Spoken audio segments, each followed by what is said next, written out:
Hi, this is Dmitry Badiarov, violin designer and violin maker from The Hague, speaking to you from my atelier. If you play violin or viola, or maybe a cello, or any other musical instrument for that matter, and you ever had this situation, you practice a lot on a piece of music, you feel great about it. You go out and perform and it's just really amazing, but you don't touch that piece for a week, or maybe a month, or a year, and later you come back to it and you have the feeling that you've never played it, and you have the feeling that you have to start from zero. Have you ever felt like this?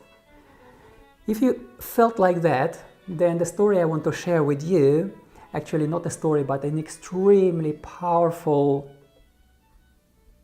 method of practicing that I've learned from my great professor in St. Petersburg, it will help you. I want to take you on a journey to 1989, St. Petersburg Conservatoire. Picture yourself a large, beautiful room with an old grand piano, a very old wooden floor smelling of wax, a portrait of Johannes Brahms on one side, a very large leather chair on the other. I'm staying by the piano and I'm playing Goldmark violin concerto, and my professor is sitting in that leather chair and he's not listening. He's sound asleep. I skip about 9 pages or something. I go straight to the final page and I finish the concerto, and then he wakes up and, Dima, why have you stopped? Play once again. Come on, play once again. And I said, Mark Mikhailovich, but I think you were sound asleep. No, Dima, I was listening. Why do you speak like this? Come on, play once again. No, Mark Mikhailovich, but you were snoring. Dima, come here, sit next to me. I was scared. I thought I really made him angry, upset. Imagine. Have you practiced? He said, yes, Mark Mikhailovich, I practice every day 8 hours. And he said, are you crazy? Are you completely nuts? Are you practicing 8 hours? And how do you do something productive in these 8 hours? You should never practice more than maybe 1 hour and a half, maybe 2 hours.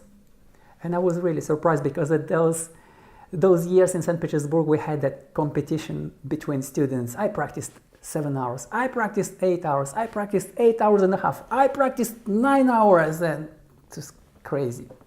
But that's what it was. And I was participating in that competition and I thought, that's cool, that's great. And then I learned from him that's not cool and that's not great, it's actually not very clever. And then he told me something that completely changed my career from that moment on. And I never practiced as much, but I definitely made sure that I practiced as productively as I possibly could. And he told me, Dima, you don't have to practice the whole score, because not everything in that score is difficult. There are probably just a few measures that are difficult, and all the rest is not that difficult. And you can probably play it just without any extra practice, or not that much practice anyway. So he said, find those difficult spots and set a goal. You master those and those measures in half an hour or an hour. Then make a break, very important. He told, make a pause of 15 minutes, put the violin on the table, have a cup of tea, come back to the violin 15 minutes later, try to play this again. Are you still able to play this or not anymore? And he said that if you cannot play it 15 minutes after, that means that you are trying to force into your body something wrong. Practice again, change the way you practiced and practiced again, and master it again. Then set the violin aside and don't come back to it until the next day. Do something else, go on the nature, watch a movie, read a book. But if the next day you cannot play it again, then definitely you have to come back and analyze your playing technique and practice in a different way, because it means that you are trying to push into your body something that completely doesn't work. Your body will never ever accept, because it's against the nature, and even if you will master it for a little time, it will be a very short time. You will definitely forget. It's not how it works in violin playing. This advice completely transformed my career, for sure, because I applied it to violin playing, and I applied the same approach to violin making. My violin making technique is based on the same idea of kind of analytical approach to what you actually do. And this is what allowed me to combine quite a busy career when I was performing 40 concerts a year for about 12 years straight as a chamber music musician and build instruments at the same time. Now, a couple of words about Mark Komissarov. If you agree that having a great teacher helps, and especially a teacher with a great tradition, then you will definitely enjoy to know where actually he comes from, because the advice I have just gave to you, you don't have to agree with myself, but potentially there are hundreds of years of tradition behind the method that I have just shared with you. So I studied with Mark Komissarov, the modern violin. Komissarov studied with Sher studied with Korguyev. Maybe you don't know those, but Korguyev studied with Leopold Auer. Ever heard? Leopold Auer studied with Joachim. And we can go even farther, because Joachim studied with Böhm, and Böhm studied with Rode. Rode studied with Viotti, Viotti studied with Pugnani, and Pugnani studied with Somis, and Somis studied with Corelli. So the advice that you have just heard from me potentially comes from one of those guys. Not bad, isn't it? And by the way, on the Baroque side of things, my teacher was Sigvald Kuijken. He studied with Maurice Raskin, and Raskin studied with Eugène Isaïe, who studied with Wieniawski.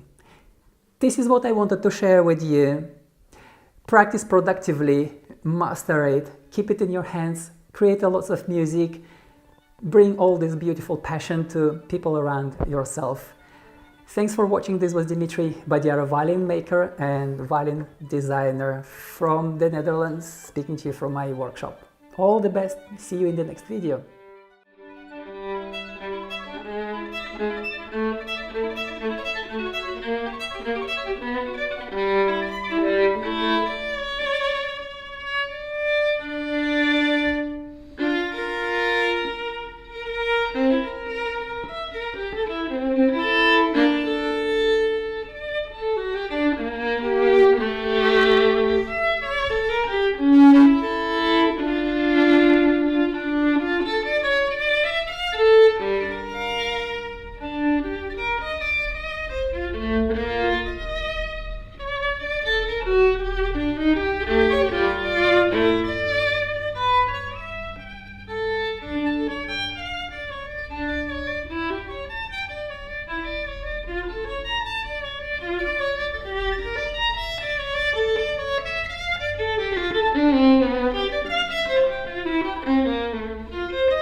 Thank you.